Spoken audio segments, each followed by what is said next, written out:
그것이 알고 싶다면 진짜 빼놓을 수 없는 분이 바로 또 여기 계시는 우리 표창원 의원님, 교수님, 그렇지 않습니까? 몇 년도에 시작을 하신 거죠? 2000년이요. 2000년이요? 네, 20년 됐죠. 아 정말요? 네, 그것이 알고 싶다가 저를 방송에 데뷔 맞죠. 예. 프로그램이죠. 만약 그 목표가 달성된다면 그 많은 것들은 다 정당화되고 합리화되고 목적 달성을 위한 어쩔 수 없는 필요악적인 과정들이었다라고. 똥똥거리고 살 수 있는 멋진 차와 뭐 이런 것들이 본인이 희구했던 삶의 모습이라고 보여지고요. 대략 한 75에서 80% 정도는 독립보험으로 봐야 하지 않을까. 어쨌든 본인이 자발적으로 그 공산 현장 입구까지는 갔을 가능성이. 직업적으로 봤을 때 프로파일러는 정확하게 뭐 어떤 그 직업을 얘기하는 겁니까? 가장 쉽게 설명을 드리자면 프로필이라고 그러잖아요. 프로필. 어떤 사람의 이력, 나이, 경력. 이력, 경력, 뭐 이런 특성들. 네네. 범죄 현장에서 우리가 알고 싶은 게 범인의 프로필이죠. 그것을 뽑아내는 사람이 프로파일러입니다. 그런데 만약에 지문이나 DNA로 이 사람이 누군지 확정됐다면 프로파일러 필요가 없죠.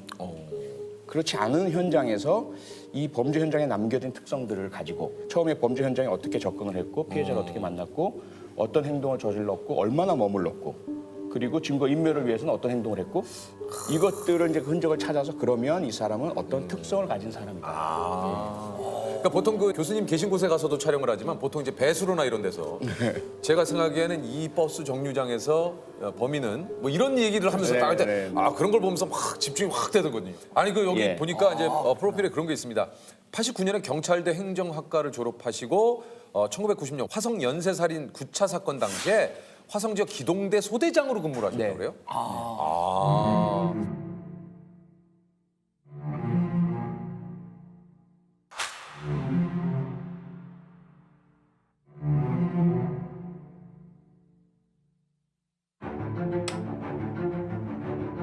화성 연쇄살인 사건 현장 부근에서 9번째 희생자가 됐습니다. 10번째 살인 사건도 미궁에 빠질 가능성이 높은 것으로 유일한 단서는 유전자의 DNA 구조입니다. 제가 화성경찰서에 발령받은 게 1990년 8월인데요. 3개월 지나서 그 여중생 김양 피살 사건이 발생을 합니다. 너무 큰 충격이었고 그 사건 현장에 저희가 이제 배치가 됐죠. 그러다 보니까 그 9차 사건의 이미지, 피해자의 모습, 상처, 현장 이런 것들은 영원히 저에게 남아있죠. 그 범죄자가 또 다른 범행을 일으킬 것이다라고 하는 것이 사실은 프로파일러로서의 두려움입니다. 정말 내가 이 범죄자를 왜 분석하지 못하고 있는가, 무엇이 모자르는가, 무력감을 느끼기도 하죠. 너무 많은 정보가 손실된 상태에서 분석을 했기 때문에 접근할 수 없는 한계가 좀 안타까움이 많이 있었죠. 그리고 이제 이게 2012년에 한 그 방송에서 표창 교수님이 그때 그 얘기를 하셨어요. 분명히 계속 범행을 저지를 수밖에 없는 상태에 도달했던 것으로 보이고요. 그것은 아마도 사망했거나 아니면 다른 범행으로 교도소에 수감돼서 장기간 복역 중에 있거나. 이걸 딱 예측. 이게 그대로 적중을 했습니다. 예. 이춘재 당시 예. 복역 중이었죠. 이거를 그 당시에도 뭔가 이 분석을 하시면서 확신을 좀 하신 건가요? 뭐 사실 그건 기본이고요. 프로파일링을 하면 왜 그런 생각을 하시는 건지.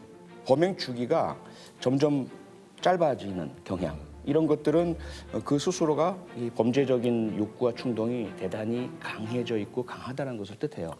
그런데 어느 시점부터는 중단되었거든요. 그게 의미하는 바는 뭐냐면 그런 유형의 연쇄살인범은 결코 스스로 범행 중단을 못합니다. 그런데 동일범이 그러한 변형을 통해서 다른 범행을 저지른다는 신호가 잡히질 않는 거예요, 오랫동안. 그러면 이건 죽었거나 아니면 다른 범죄로 복역 중이다. 다른 범죄로 장기간 복역 중이거나 그 두 가지 중에 하나라는 거죠. 아니 이게 실제로 이렇게 들어맞았을 때 본인 진짜 어떠셨습니까? 저는 첫 보도를 보고 못 믿겠더라고요. 그 오랜 시간 동안 꼬투리도 못 잡았는데 갑자기 한순간에 범인이 나타나니까. 더 중요한 건 뭐냐면 1986년에 영국 레스터 대학에서 처음으로 DNA를 수사에 활용할 수 있는 기법을 발견을 합니다. 그게 80년대입니다. 80년대, 86년이에요. 근데 한국에서 화성 연쇄살인 사건이 86년부터 시작이 됐잖아요. 현장 DNA 증거를 확보를 하긴 했는데요. 그때 워낙에 초기였잖아요. 영화 살인의 추억에도 나오지만 우리에게는 DNA 검사하는 기기도 없었고 장비도 없었고 기법도 없었어요. 그래서 저는 그 현장 시료 보관이 안 돼 있다고 생각을 했거든요. 그런데 놀랍게도 그 현장 수사관들이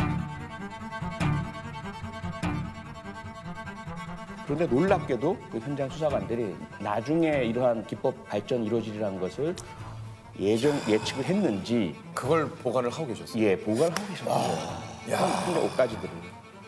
현장 수사팀에서 계속 이어져 내려오던 후배들에게 물려줬던 그 현장 옷가지 일부를 다시 국가수에 한번 큰 기대도 없었죠, 사실은. 전 진짜 잠깐 지금 소름이 돋았어요. 기필코 이 범인들을 잡아내겠다라는 이 의지가 결국 잡아낸 거 아닙니까? 그렇죠. 와. 근데 소름 끼치는 일이죠. 처음에는 뭐 당연히 왜 이렇게 갑자기 또 의뢰를 했을까? 그리고 이미 공소시효가 다 끝났음에도 불구하고 그 증거물이 있었구나 뭐 이런 생각도 이제 들었고 이쪽 분야의 일을 하시는 분들은 항상 그 마음의 짐 같은 게 있어서 이춘재 같은 경우에 진술을 보면 가장 놀라운 건 그거예요. 그 본인의 범죄에 대해서 정말 감정의 동요 없이 진술해요. 그래서 이게 사람이 어떻게 이게 가능한가 그런 생각도 많이 했어요. 프로파일러들이 무슨 일을 해야 되는지를 입증한 이제 샘플 케이스가 됐다 이렇게 보여요.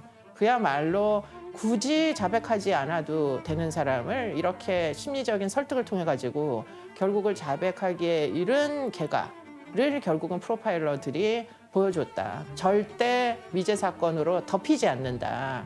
시효가 끝난 사건도 끝까지 추적해서 결국은 진범을 잡아낸다. 큰 성과라고 생각해요. 네. 그때 저는 뭐랄까 너무 그냥 그 감사함 있잖아요. 고마움, 감사함 이 감정이 그냥 압도를 했었어요. 이춘재가 잡힌다고 해서 모든 것들이 다 해소가 되는 건 아니죠, 당연히 아니지만 그나마 그 무거운 돌덩어리 같은 이 부채 의식이 그래도 조금은 이제 가벼워지는 그런 마음을 아마 다 같이 느꼈을 거예요.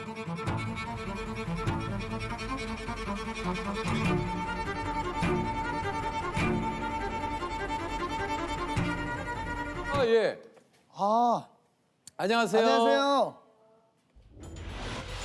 국내 1호 여성 프로파일러입니다.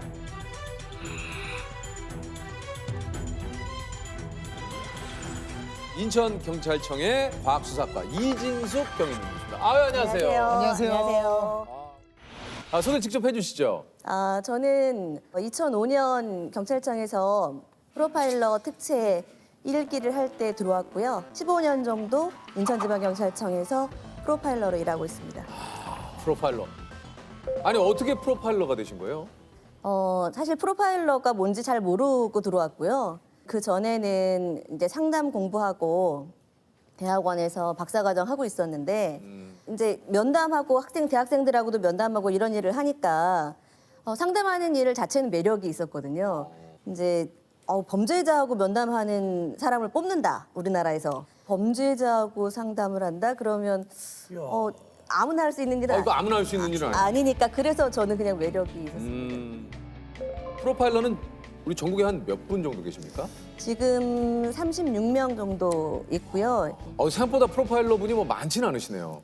많지는 않습니다. 네, 많지는 않네요. 지방청별로 한두 명 정도. 이 중에 그 여성 프로파일러는 한 몇 분 정도 계세요? 여성 프로파일러가 70% 정도 돼서 그렇군요. 한 25, 네. 6명 정도 36명 중에. 그렇군요. 프로파일러라는 직업 자체가 굉장히 좀 생소했을 때는 이 경찰관 분들도 약간 생소하셨다고 그래요. 그렇죠. 제가 처음에 왔을 때 제가 어쨌든 박사를 하고 들어왔거든요. 그러니까 이게 경찰에서도 좀 생소했던 것 같아요. 그래서 그냥 특별한 일이 없는데도 불러서 야, 경찰은 연구기관이 아니야. 막 이러면서 그런 압박을 막 받은 적이 많았어요. 경험을 통해 이게 경찰이지 연구한다고 되는 게 아니야. 몸으로 부딪히고. 네네. 근데 지금은 이제 그렇지는 않고 지금은 안 그러겠죠. 네, 지금은 그렇지는 않고 지금은 오히려 경찰 내에서는 제가 이제 박사위의 형사다. 이제 이렇게 이제는 박사위의 형사다. 네. 이게 이제 사건 현장에서 과학수사대 옷을 입고 계신 분들은 다 프로파일러라고 보면 되는 겁니까? 이게 어떤 겁니까? 그렇지는 않고요. 이 과학수사 옷을 입고 있는 사람들은 그냥 과학수사고 좀 다르게 쓰여 있긴 한데 CBA. 네. 크리미널 비헤비어 어널리시스에서 범죄 행동 분석 또는 이제 프로파일러 이렇게 써 있는 옷을 따로 지급받거든요. 그래서 범죄 행동 분석, 네. 크리미널 비헤비어, 비헤비어. 행동. 비헤비어. 비헤비어. 스펠링. 그 스펠을 왜 얘기해? 조셉, 스펠을 왜 얘기해? 비헤비어. 그런 걸로. 네. 과학수사대. 네. 그러니까 이분들과 프로파일러는 어떤 것들을 이렇게 조사하는 걸로 따지면 어떻게 좀 다른 건가요? 범죄 현장을 가는 건 다 똑같고요. 예. 같이 가는데 저희 과학수사 요원들은 이제 입구부터 시작해서 뭐 발자국, 지문, 눈에 보이는 증거를 찾는다고 하면 저희는 현장에 가서 이 현관으로 들어왔을 때는 어디서부터 와서 들어갔을까? 그다음에 뭐 텔레비전 같은 거는 켜져 있나? 보일러는 켜져 있나?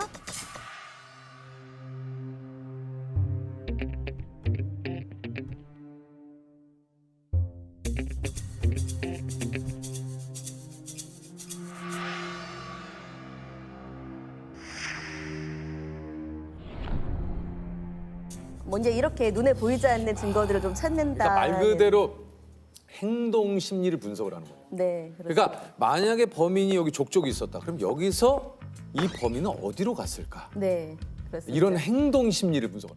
네, 이런 얘기를 아무 데서나 가서 할 수도 없잖아요. 없죠. 그래서 허기야. 저희는 그 광역 분석이라고 해서 여러 지방청 프로파일러들이 같이 모여서 분석하는 일을 많이 하거든요. 새벽 2, 3시까지 막 분석하거든요. 남들이 보면 프로파일러들 사이가 안 좋은가?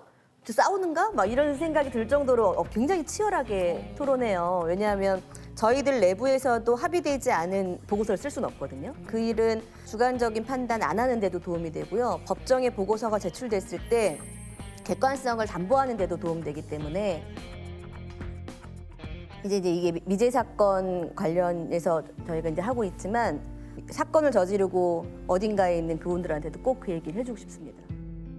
미제 사건은 그 발생 사건보다도 더 상황이 열악해요. 증거도 당시에 없으니까 미제 사건이 됐고, 그리고 시간이 많이 지나서 당시에 목격자나 아니면은 뭐 CCTV나 뭐 여러 가지 것들도 많이 없고, 저희가 그래서 현장에도 가보지만 사진은 정말 수십 번, 수백 번 보기도 해요. 왜냐하면 그 시체가 말하는 게 분명히 있다라고 생각하기 때문에. 그래서 지금 미제 사건도 반드시 해결을 하려고 계속해서 분석하고 있는 거죠.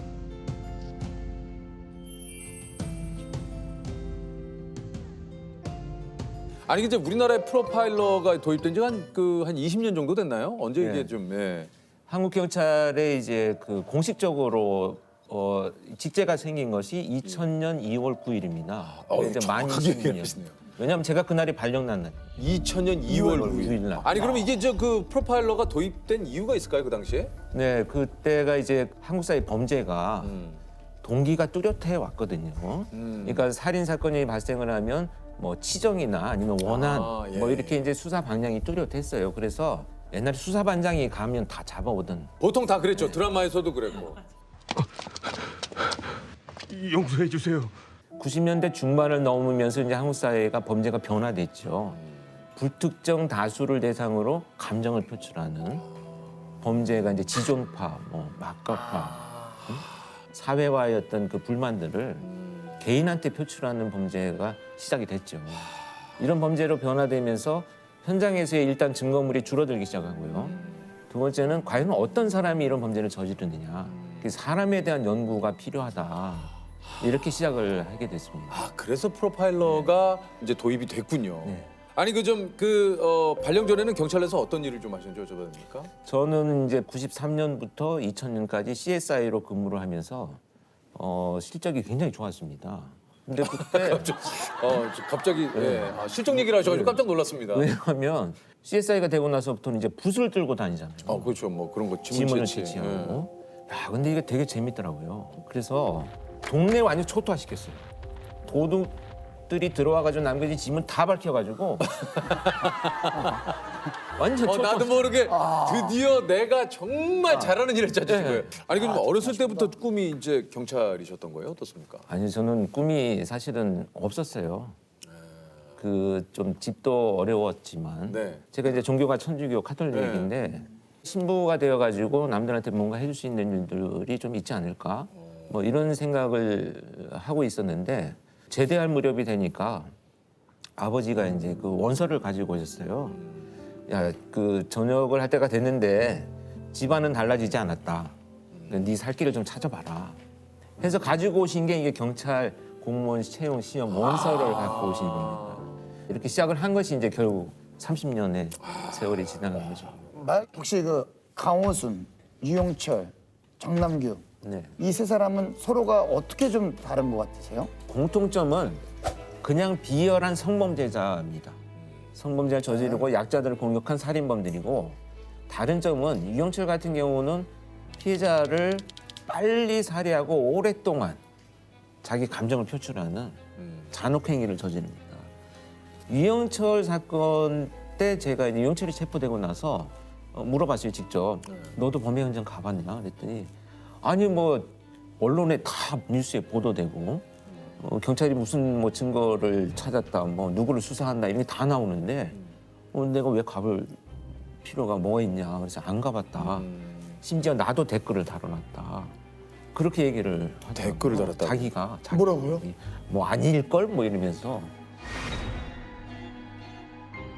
그리고 정남규는 오랫동안 굉장히 고통스럽게 범행을 저지르고 피해자의 시신을 그냥 뭐 마구 방치하는 이런 타입이고 강호순 같은 경우에는 이 두 가지가 섞여 있어요. 그래서 이춘재의 범죄와 강호순의 범죄가 상당히 그 범행 동기가 맥락을 연결하고 있습니다. 그래서 이제 다행인 것은 2009년에 강호순이 체포된 이후로 한국 사회에 지금 연쇄살인범이 다행스럽게도 지금 나타나지 않고 있다는 거죠. 아직까지는 한 건도 없죠, 연쇄살인은. 근데 이게 없어진 게 아니에요. 사실은 빨리 잡히는 겁니다. 그래서 제가 퇴직하기 전에 어떤 범죄자를 만나보면 야 이거 한 건으로 체포됐지만 이거 지금 체포가 안 됐으면 연쇄였구나 하는 자들이 있었어요. 이게 왜냐? 지금 이제 그 국민의식이 높아졌습니다. 사소한 이런 일들에 대해서 전부 카메라를 찍고 제보하고 이런 국민의식들, 그다음에 CCTV, 그렇죠. 블랙박스 뭐 이런 그 사회 안전망들이 사실은 그걸 차단하고 있는 거예요. 그래서 빨리 체포가 되는데 조금 우려되는 것은 그러다 보니 형량이 그렇게 또 길지를 않아요. 그래서 법정에서 이제 앞으로는 전문가들이 분석과 판단을 해서 재범의 우려가 높다면 예전의 어떤 그 법정에서의 잣대를 그대로 적용하기보다는 새롭게 현실에 좀 변화되는 맞는 현실적인 것으로 사회적 논의와 합의가 이루어져야 될 필요가 있다 이렇게 생각을 합니다. 한 여고생이 당시에 피해자였었는데 약속을 했거든요. 반드시 범인을 잡아서 너한테 사과하게 만들게. 거의 1년쯤 지나서 그 범인이 체포가 됐는데 범인이 잡히는 순간에 나는 진짜 약속을 지켰구나 이 생각이 가장 먼저 떠올라요. 만약에 방송을 보고 있다면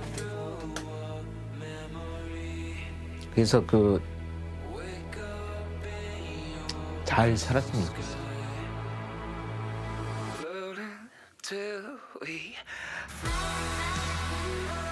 사실 범인을 잡는다고 해도 보통은 안 없어지거든요.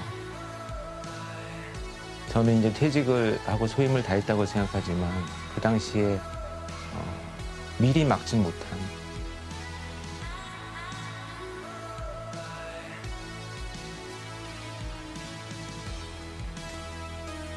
죄책감들이 남아 있습니다.